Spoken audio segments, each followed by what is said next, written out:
Let's try manipulating the shoulders. I'll be explaining with version 2.1 of the user interface.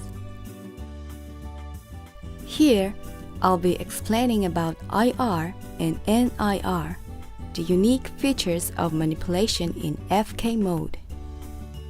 IR refers to inherent rotation. It refers to the succession of the rotation of the parent bone. NIR refers to non-inherent rotation.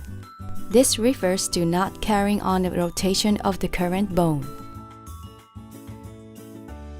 Let's remember back to the tutorial about basic knowledge about IK and FK. First, I'll explain about IR. In the tutorial about FK, the bone attached to the end of the bone being rotated along with it. Let's try this out by moving the left shoulder.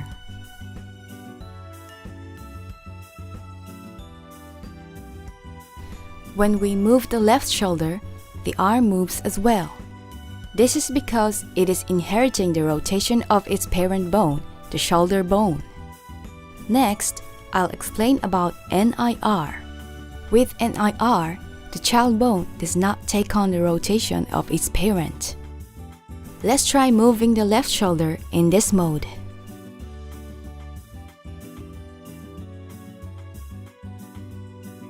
Even when the left shoulder is moved, the arm connected to it does not.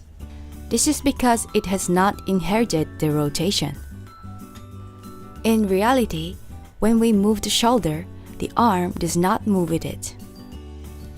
Therefore, FK mode would be most appropriate for moving the shoulders. Within FK mode, NIR would be best suited to this movement.